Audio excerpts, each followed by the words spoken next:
ሰላም ጤና ይስጥልን የብስራት ዩቲዩብ ቻናል ተመልካቾቻችን እነሆ የተለያዩ መረጃዎችን ይዘንላችሁ ቀረብን። ዜናዎችን እየመራሁ እኔ ቅድስት ደጀኔ አብሬያችሁ ከመላው የዝግጅት ክፍል ባለሙያዎች ጋር ነው የጋራ ቆይታ ማደርገው። የሀገር ውስጥ ጉዳያችን ደግሞ ቀዳሚ የምናደርገው ነው።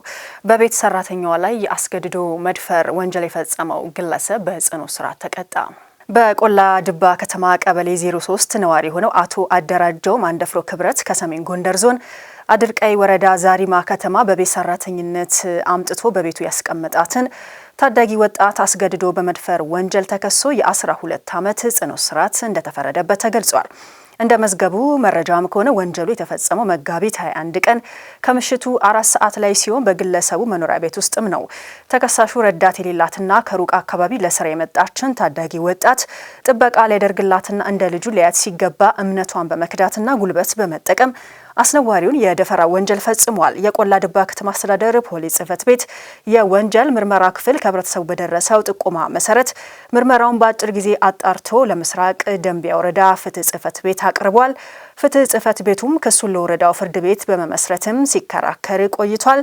የምስራቅ ደንቢያ ወረዳ ፍርድ ቤት ግንቦት 5 ቀን 2018 ዓ.ም በዋለው ችሎት የቀረቡትን ማስረጃዎችና የምርመራ ውጤቶች መርምሮ የድርጊቱን አስነዋሪነትና በታዳጊው ላይ የደረሰውን የስነ ልቦናዊና አካላዊ ጉዳት ከግምት ውስጥ በማስገባት ተከሳሹ በ12 ዓመት ጽኑ እስራት እንዲቀጣ መወሰኑን የቆላ ድባ ከተማ አስተዳደር ፖሊስ ጽሕፈት ቤት አስታውቋል። የሀገር ውስጥ የመድኃኒት አምራቾች ያሉባቸውን የቴክኖሎጂ መሳሪያ እጥረት በመቅረፍ የመድኃኒት ጥራትን ማስጠበቅ የሚችል ላቦራቶሪ ስራ ጀመረ። የሃርሞር ሃንሰን የምርምር ኢንስቲትዩት የፋርማሲውቲካል ኢንዱስትሪ ምርታማነትና ጥራትን ለማሻሻል ከዓለም አቀፍ አጋር ድርጅቶች ጋር በመተባበር እየሰራ እንደሚገኝ አስታውቋል። ኢንስቲትዩቱ የጤና ሚኒስቴር ከፍተኛ አመራሮች፣ የጤና የምርምር ኢንስቲትዩቱ የቦርድ አባላት፣ ተመራማሪዎች እንዲሁም የሚመለከታቸው አካላት በተገኙበት የላቦራቶሪ ኮምፕሌክስን የማስተዋወቅ ፕሮግራም አከናውኗል።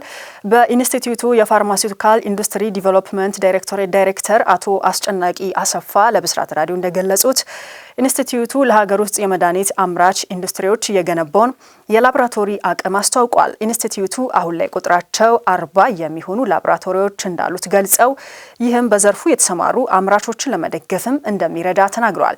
ኢትዮጵያ ውስጥ ከዚህ ቀደም በተደራጀ መንገድ ባይሆንም በዩኒቨርሲቲዎች አካባቢ ውስን አቅም መኖሩን ዳይሬክተሩ በማንሳት ኢንስቲትዩቱ የፈጠረው ይህ የላቦራቶሪ ኮምፕሌክስ የአምራቾችን ጥያቄ መመለስም የሚችል ነው ብለዋል። እንደዚሁም ላቦራቶሪ ወደ ውጭ ሀገር የሚላኩትን ናሙናዎች ሀገር ውስጥ ማስቀረት የሚችል እንደሆነ የተገለጸም ሲሆን የመድኃኒትን ጥራት ከማስጠበቅ አኳያም የመድኃኒት አምራቾች ያለባቸውን የመሳሪያ ውስንነትም ለመቅረፍ ይረዳል ተብሏል። አሁን ደግሞ ከውጭ ወደ ያዝናቸው መረጃዎቻችን አለፍን። በዲሞክራቲክ ሪፐብሊክ ኮንጎ አዲስ የኢቦላ ወረርሽኝ ተቀስቅሶ የ65 ሰዎች ሕይወት ማለፉ ተሰማ። የአፍሪካ ከፍተኛ የጤና ኤጀንሲ በዲሞክራቲክ ሪፐብሊክ ኮንጎ በምስራቅ ኢቱሪ ግዛት የኢቦላ ወረርሽኝ መከሰቱን አስታውቋል።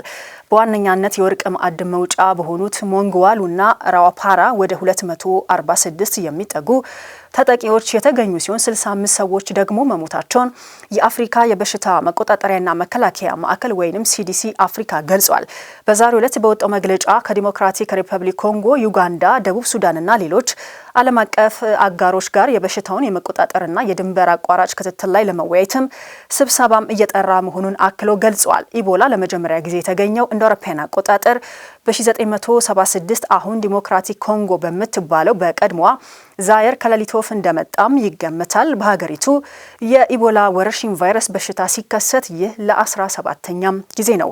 ከሰውነት ፈሳሾች ጋር በቀጥታ በሚኖር ንክኪም በሽታው ይተላለፋል። ይህም ከፍተኛ የደም መፍሰስና የአካል ክፍሎች ውድቀትን ያስከትላል። የመጀመሪያዎቹ ምልክቶችም ትኩሳት፣ የጡንቻ ህመም፣ ድካም፣ ራስ ምታትና የጉሮሮ መቁሰልንም ያካትታል። ለኢቦላ እስካሁን ምንም አይነት መድኃኒትም የለም። በዋና ከተማይቱ ኪንሻሳ በሚገኘው ኢንስቲትዩት ናሽናል ዴሬቸርቼ ባዮሜዲካል በተደረገም ቅድመ ምርመራ ከዲሞክራቲክ ሪፐብሊክ ኮንጎ የጤና ሚኒስቴርና ከብሔራዊ የህዝብ ተቋም ጋር ምክክርም ከተደረገ በኋላ ከ20 ናሙናዎች 13ቱ ቫይረሱም ተገኝቶባቸዋል። ትራምፕ ኢራን ላይ ያላቸው ትዕግስት እየተሟጠጠ መሆኑን ተናገሩ። የአሜሪካው ፕሬዚደንት ዶናልድ ትራምፕ ከቻይናው መሪ ዢ ጂንፒንግ ጋር ከተነጋገሩ በኋላ ኢራን ላይ ያላቸው ትዕግስት እየተሟጠጠ መሆኑን ተናግረዋል። የአሜሪካው ፕሬዚደንት ሐሙስ ዕለት ከቻይናው መሪ ዢ ጂንፒንግ ጋር ስለ ኢራን ጦርነት ከተነጋገሩ በኋላ ለፎክስ ኒውስ በሰጡት ቃለ ምልልስ ላይ ትዕግስታቸው እየተሟጠጠ መሆኑን የገለጹት በትላንትናው ዕለት ከተባበሩት አረብ ኤምሬትስ የባህር ዳርቻ ወጣ ብሎ በሚገኝ ስፍራም የኢራን ወታደሮች መርከብን ማገታቸው ተሰምቷል። ዋይት ሀውስ ትራምፕና ዢ በውይይታቸው ወቅት የሆርሙዝ ወሽመጥም ክፍት እንዲሁም መስማማታቸውን ገልጿል። እስራኤልና አሜሪካም የካቲት 21 2018 ዓ.ም ጦርነት ከከፈቱበት በኋላ ኢራን የአጸፋ እርምጃ በመውሰድም የሆርሙዝ ወሽመጥንም ዘግታለች። ይህም የዓለም የነዳጅ ዘይትና ጋዝ ፍሰትን እንዲሁም ንግድንም አስተጓጉሏል። ቻይና የኢራን የቅርብ አጋር ስትሆንም ከፍተኛም የሆነ የነዳጅ ዘይትም የምትገዛው ከርሷ ነው። አሜሪካ በቴህራን ላይ የምትፈጽመውን ጥቃት ባለፈው ወር ያቋረጠችው ኢስላማባድ ካደራደረች በኋላ ሲሆን ወደ ኢራን ወደቦች የሚደረጉ የመርከብ እንቅስቃሴዎችን ግን ሙሉ በሙሉ አግዳለች። ኢራን የኒውክሌር ፕሮግራሟን ለማቋረጥና የበለጸገው ዩራኒየሟን ለማስረከብም ባለመስማማቷ በሁለቱ ሀገራት መካከልም የተጀመረው ንግግር ተቋርጧል።